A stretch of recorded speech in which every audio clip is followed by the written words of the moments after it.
ৰাজ্য চৰকাৰে পৰ্যটন নীতিৰ জৰিয়তে আমি কাম কৰিবলৈ চেষ্টা কৰিছোঁ। এইবাৰ হাউচতো আমি অধ্যক্ষ মহোদয় পৰ্যটনৰ এখন আমি ৰুলছৰ আমি আনিছোঁ ইয়াত এমেণ্ডমেণ্ট কৰিবৰ কাৰণে, যিটো অসম পৰ্যটন নীতি আৰু উন্নয়ন আৰু পঞ্জীয়ন, যাৰ জৰিয়তে অসমত যিমান পৰ্যটন নিবাস আছে আৱাস আছে তেওঁলোকৰ যে ৰেজিষ্ট্ৰেশ্যন হয় ইয়াৰ ক্ষেত্ৰত আমি ব্যৱহাৰ কৰিছোঁ। মই এইখিনি কথা অধ্যক্ষ মহোদয় এইকাৰণে ক'লোঁ যে যদিও প্ৰশ্নটোত এই কথাখিনি সোধা নাছিল যে বিধায়কসকলে যাতে কি পৰ্যটনৰ যিটো ফাউণ্ডেশ্যন ভেটি অসমত জানিব পাৰে তাৰ বাবে মই তেখেতসকলক এই কথাখিনি বিনম্ৰভাৱে অনুৰোধ জনাইছোঁ। গতিকে এতিয়া মই আহিছোঁ আপোনাৰ প্ৰশ্নটোৰ উত্তৰলৈ যে আমি জানো যে অসমৰ প্ৰতিখন গ্ৰামে ভূঞে পাহাৰে মানে ভৈয়ামে বহুতো প্ৰাকৃতিক সমলবিলাক সিঁচৰিত হৈ আছে। অসমৰ প্ৰাকৃতিক সৌন্দৰ্য আৰু জৈৱ বৈচিত্ৰ্য পৃথিৱী বিখ্যাত। গতিকে আমি অসমত বন্যপ্ৰাণী পৰ্যটন, ৱাইল্ড লাইফ টুৰিজিম, ধৰ্মীয় পৰ্যটন, স্পিৰিচুৱেল টুৰিজিম, চাহ টুৰিজিম সন্দৰ্ভত বা আমি নদী পৰ্যটন, আপোনাৰ কথাখিনি আপোনাক শুনিবলৈ কৈছোঁ, আপোনাক শুনিবলৈ কৈছোঁ। বাইদেউ সেইটো আপুনি কৰিব লাগে, আমাক শুনাই থাকিলে কি হ'ব? এটা বাথৰুম নাই ৰাস্তাত যাওঁতে। অধ্যক্ষ মহোদয় আমাক সেইটো বনাব লাগে বুলি আমাক শুনাই থাকিলে কি হ'ব? সেইটো বনাই দিলে খেলা খতম। ছাৰ, এগৰাকী মহিলা মন্ত্ৰীক সন্মান জনাব লাগে। মন্ত্ৰী মহিলা থাকে নেকি? মন্ত্ৰী মহিলা থাকে নেকি? মহিলাসকলক আপোনালোকে তলত ৰাখে তাৰমানে। মহিলাসকলক তলত ৰাখে তাৰমানে। আপুনি বহক, আহিয়ে ভিতৰত মইতো ভাবো যে বাইদেউ বহুত ওপৰত। মইতো ভাবো যে ইয়াত বহুত মন্ত্ৰীতকৈ বাইদেউ বহুত ওপৰত। মহিলাসকলক আন্দোলন কৰিবলৈ খালি ব্যৱহাৰ কৰে তেওঁ। অধ্যক্ষ মহোদয়ক মোক ক'বলৈ দিয়ক। অখিল গগৈ ডাঙৰীয়া, আপোনাক মই এইকাৰণে কৈছোঁ, আপোনাৰ সমষ্টিলৈ মই গৈছিলোঁ অধ্যক্ষ মহোদয়। মই দুখেৰে ক'ম, মই যে আজি পৰিষ্কাৰ পৰিচ্ছন্নতাৰ কথাখিনি কৈছোঁ, তেখেতৰ সমষ্টিত মই বহুবাৰ যেতিয়া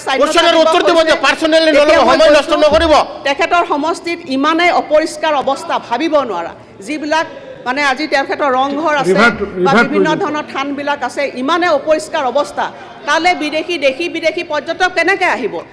এজন বিধায়ক ৰংঘৰ তলাতল ঘৰ মই চিকচিকীয়া কৰি ৰাখিছোঁ।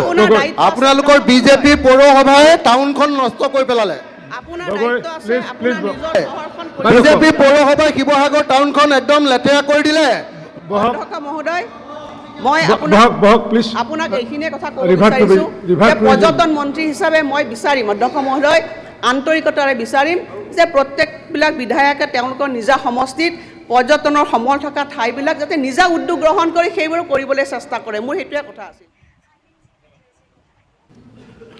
ছাৰ, মোৰ কথাটো হ'ল যে মৰগীয়া বানচ যে দিছে তাৰ কাৰণে অসম চৰকাৰক ধন্যবাদ জনাইছোঁ, আমাৰ কৰ্মচাৰীসকলক। কিন্তু মৰগীয়া বানচ দিব লাগে জানুৱাৰী মাহৰ পৰা। গতিকে অসমৰ সকলো কৰ্মচাৰী মৰগীয়া বানচ জানুৱাৰী মাহৰ পৰা দিব লাগে বুলি মই আমাৰ ৰাইজৰ দলৰ তৰফৰ পৰা প্ৰস্তাৱ দিছোঁ। আৰু মই আশা কৰোঁ যে আমাৰ সকলো বিৰোধী দলেও ছাপোৰ্ট আছেনে নাই বাৰু বিৰোধী দলৰ সকলোৰে? জানুৱাৰী মাহৰ পৰা দিব লাগে। আৰু লগতে মই ভাবোঁ যে শাসক দলেও ছাপোৰ্ট দিব লাগে। মোৰ প্ৰশ্নটো হ'ল যে মৰগীয়া বানচ, ছাৰ শেষ কৰি হয়, মৰগীয়া বানচ জানুৱাৰী মাহৰ পৰা দিবৰ কাৰণে কৰ্মচাৰীসকলে বহুত কষ্ট কৰে, তেওঁলোকক দিবৰ কাৰণে ব্যৱস্থা ল'ব লাগে। আৰু OPS এইটো ফাঁকিবাজি মাৰিছে ইয়াতে যে 1 ফেব্ৰুৱাৰী 2005 আগৰখিনিক দিব, আগৰখিনি এনে পায়েই, তাৰ কাৰণে আকৌ ছাৰ্ভে কৰাৰ দৰকাৰ নাই। এইবিলাক মিছা কথা লিখি এনেই কাগজখন নষ্ট কৰিছে। তো এতিয়া ক্লিয়াৰলি ক'ব লাগে যে অসমত আমাৰ কৰ্মচাৰীসকলৰ কাৰণে OPS পুনৰ আৰম্ভ কৰিব নে নকৰে?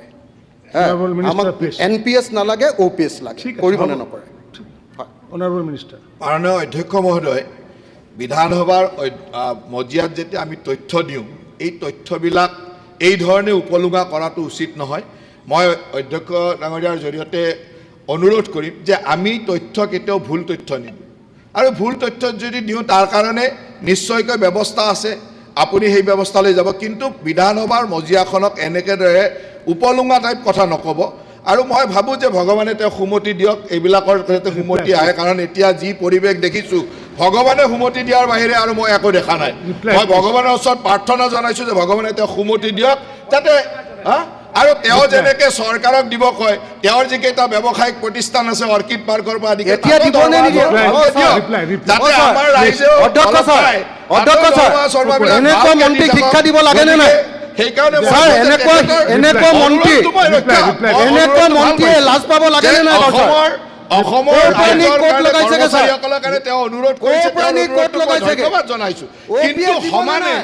নিজৰ ক্ষেত্ৰতো মৰমীয়া বানচ দিবনে নাই সুন্দৰভাৱে জানুৱাৰীৰ থাকক যে পৰা? তেওঁ গৈ নিজৰ জানুৱাৰীৰ পৰা ব্যৱস্থা মৰমীয়া হ'ব যাতে বানচ ৰাইজক দিবনে সেই ধৰণৰ নাই? মৰমখিনি আপুনি দিয়ে। কৈছে, ক'ব দিয়ক। ছাৰ, Question মৰমীয়া number, বানচ জানুৱাৰীৰ পৰা question দিবনে number নাই? 125. Sir, Question number Zakaria Ahmed. Zakaria Ahmed. Question কেইটা যাব দিয়ক, কোশ্চেন কেইটা যাব দিয়ক। উপস্থাপন করা হয়েছে। Zakaria Ahmed. Zakaria Ahmed. Zakaria Ahmed. মাননীয় অধ্যক্ষ লগত- মহোদয়, এই ধৰণৰ সদনক একেবাৰে এখন গোহালি হ'ব, সদৃশ পৰিৱেশ হ'ব। কৰা যি পৰিৱেশ কৰে এই হ'ব। পৰিৱেশৰ কাৰণে জাকাৰিয়া তেখেতক এটা জাকাৰিয়া কঠোৰ ব্যৱস্থা ল'ব জাকাৰিয়া লাগে। অধ্যক্ষ মহোদয়, Gogoi. যি Gogoi. দিব লাগে আমি দিম, আপোনাৰ কাৰণে নহয়। আমি গগৈ, চৰকাৰৰ please কৰ্মচাৰীৰ sit down. কাৰণে দিম। মহোদয়কে প্ৰশ্ন কৰেছিল, Gogoi, please. প্ৰশ্ন কৰাৰ Zakaria Ahmed. উত্তৰ Zakaria Ahmed. বিভাগীয় মিনিষ্টাৰ প্লিজ। মাননীয় অধ্যক্ষ মহোদয়, আমি শিক্ষাৰ অধিকাৰ আইনে সামৰি লোৱা প্ৰথম শ্ৰেণীৰ পৰা অষ্টম শ্ৰেণীলৈ এই ছাত্ৰ ছাত্ৰীসকলক সমগ্ৰ শিক্ষাৰ অধীনত আমি ইউনিফৰ্ম প্ৰদান কৰোঁ।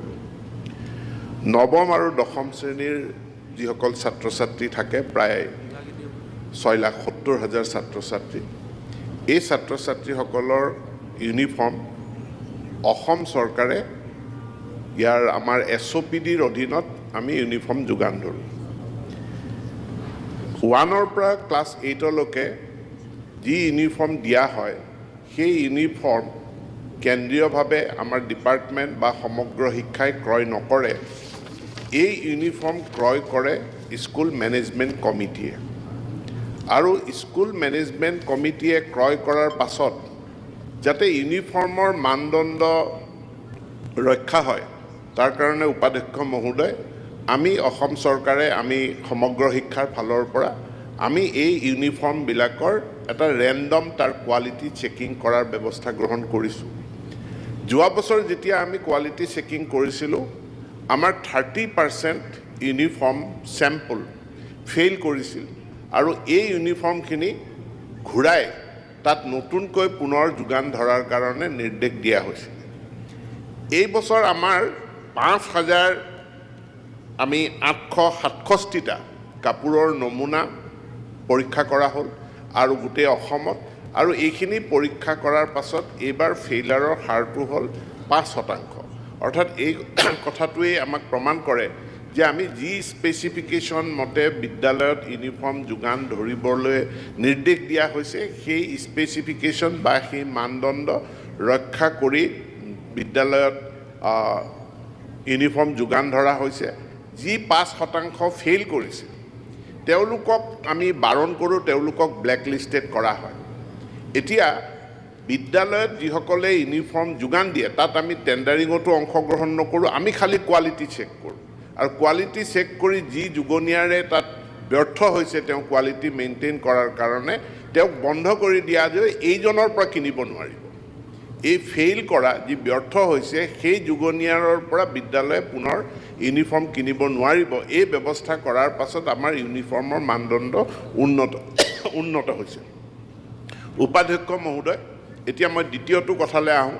কোৱা হৈছে যে আমি যিটো ব্যুৰো অফ কি কয় ইণ্ডিয়ান ষ্টেণ্ডাৰ্ডছ BISৰ দ্বাৰা চাৰ্টিফাইড যে 70% পলিয়েষ্টাৰ আৰু 30% কটন মিক্স এই ইউনিফৰ্ম গোটেই ভাৰতবৰ্ষ জুৰি, আনকি ব্যক্তিগত খণ্ডৰ বহু বিদ্যালয়তো এই ষ্টেণ্ডাৰ্ডৰে কাপোৰৰ ইউনিফৰ্ম যোগান ধৰা হয়।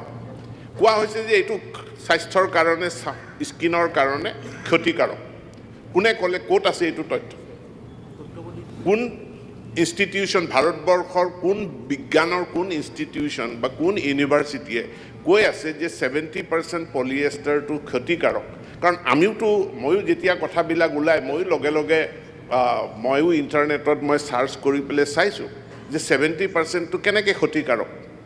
আজি আমি ইয়াতে বহুত এতিয়াও আমি চিন্থেটিক কাপোৰ আমি সকলোৱে পিন্ধো আমি সকলোৱে পলিয়েষ্টাৰ মিক্স কাপোৰ পিন্ধো আমি পিন্ধি আছোঁ মই এইটো কোট পিন্ধি আছোঁ এইটো চিন্থেটিক হয় ইয়াতো পলিয়েষ্টাৰ আছে স্যাৰ ইউএসৰ ইউনিভাৰ্চিটিয়ে কৈ আছে ইউনিভাৰ্চিটিৰ বিশেষজ্ঞ কৈ আৰে আছে আমাৰ বিজৰ বিজ্ঞানী আমাৰ ভাৰতবৰ্ষৰ কোন বৈজ্ঞানিক প্ৰতিষ্ঠানে কৈছে আমাৰ ভাৰতৰ কথাই কথাই আমি বিদেশলৈ যাব নালাগে আজিও আমি ভাৰত পৃথিৱীৰ ভিতৰত এখন উন্নত ৰাষ্ট্ৰ আমাৰ বিজ্ঞান প্ৰযুক্তিও আজি পৃথিৱীৰ লগত সমহাৰত আছে আমিও সমকক্ষ ভাৰতীয় কোন বৈজ্ঞানিক প্ৰতিষ্ঠানে কৈছে যে 70 পলিয়েষ্টাৰটো ক্ষতিকাৰক ইয়াৰ লগত আমি কটন মিক্স কৰোঁ যাতে কমফৰ্টৰ কাৰণে কটন মিক্স কৰা হয় আৰু পলিয়েষ্টাৰটো এড কৰাৰ কাৰণে তাৰ যিটো ডিউৰেবিলিটি আৰু মেইনটেনেন্স তাক আমি ৰিংকল ফ্ৰী কৰিব পাৰোঁ যে ডিউৰেবিলিটি আৰু মেইনটেনেন্সৰ কাৰণে পলিয়েষ্টাৰটো আৰু কটন মিহলি কৰা 100% পলিয়েষ্টাৰ কোনেও দিব নোৱাৰে আমাৰ বিদ্যালয়ত 100% পলিয়েষ্টাৰ হ'লে সি ক্ষতি কৰিব পাৰে কিন্তু তাৰ লগত যেতিয়া 30% আমি কটন মিক্স কৰা কাপোৰ আমি দি আছোঁ কটন সূতা মিক্স কৰা কাপোৰ ই কোনো ধৰণে ক্ষতিকাৰক নহয় আৰু আজিলৈকে মই যোৱা 5 বছৰো শিক্ষামন্ত্ৰী হৈ আছিলোঁ আজিলৈকে মোক কোনো বিদ্যালয় কোনো অভিভাৱকৰ পৰা মই এই অভিযোগ পোৱা নাই যে ইউনিফৰ্মৰ কাৰণে তেওঁলোকৰ খজুতি হৈছে ইউনিফৰ্মৰ কাৰণে তেওঁলোকৰ অসুবিধা হৈছে মানদণ্ডটো আমি মেইনটেইন কৰিবৰ কাৰণে আমি চেষ্টা কৰিছোঁ পলিয়েষ্টাৰ উইথ কটন এই টেক্সটাইলটো দিয়াৰ কাৰণে আমাৰ এডেড এডভান্টেজ হ'ল যে আমি ইয়াৰ ডিউৰেবিলিটি আৰু মেইনটেনেন্স এইটো আমি সহজ কৰিব পাৰিছোঁ প্ৰত্যেকৰ ঘৰত ইস্ত্ৰি নাই প্ৰত্যেকে ইস্ত্ৰি কৰিব নোৱাৰে 600 টকাত এতিয়া ক'ত দুযোৰ কাপোৰ পায় বাৰু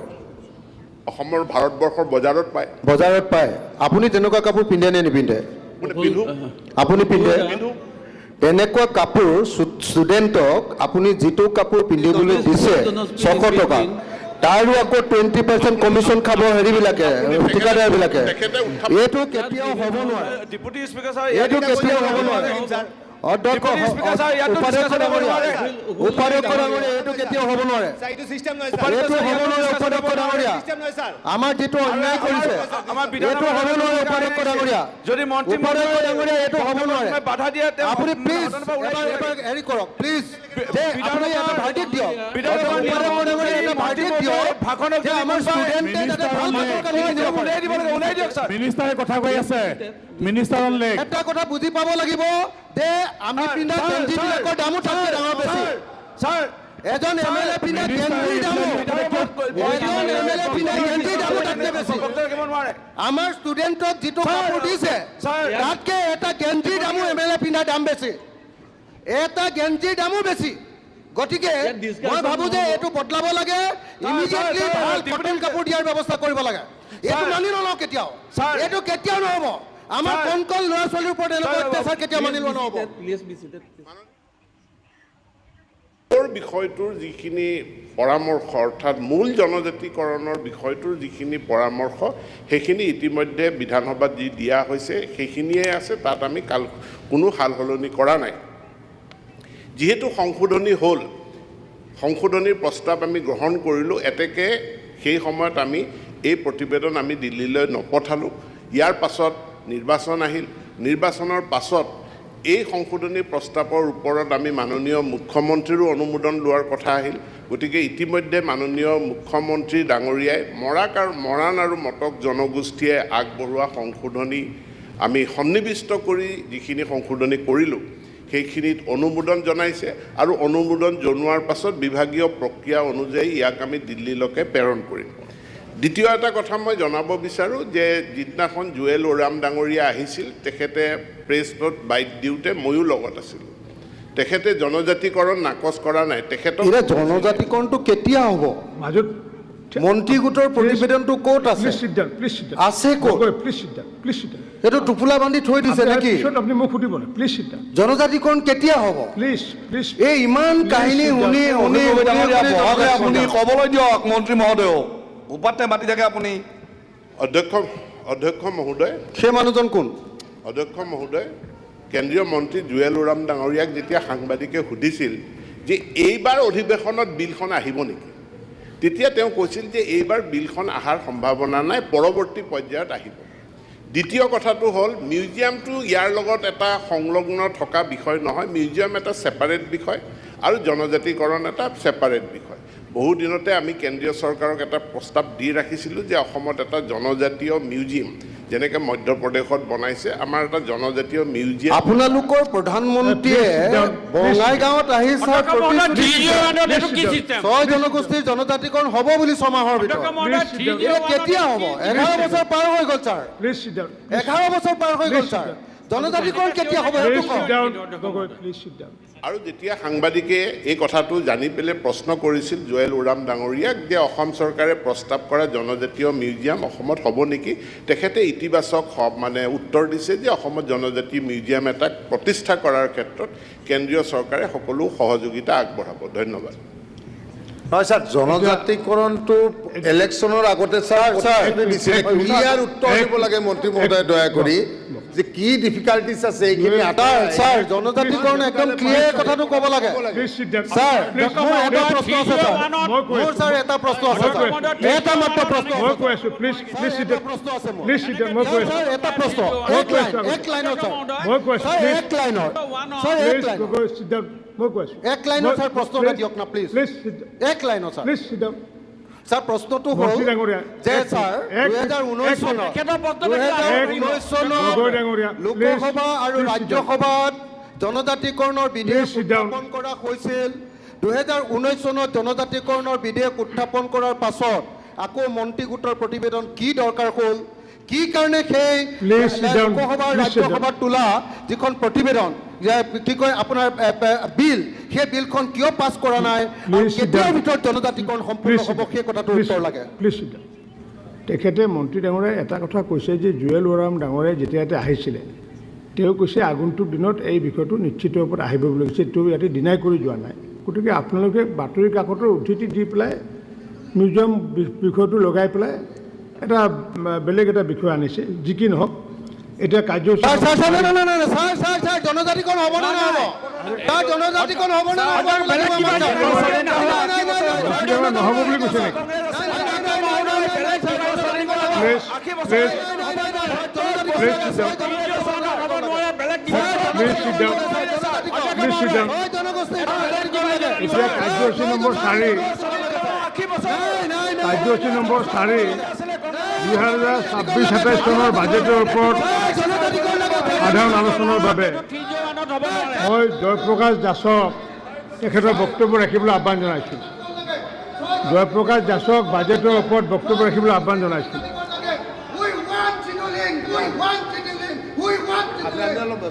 ডক্টৰ জয়প্ৰকাশ দাসক বক্তব্য ৰাখিবলৈ আহ্বান জনাইছোঁ ডক্টৰ জয়প্ৰকাশ দাস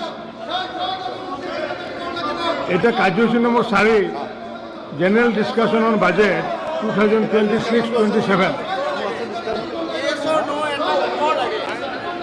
এতিয়া জয়প্ৰকাশ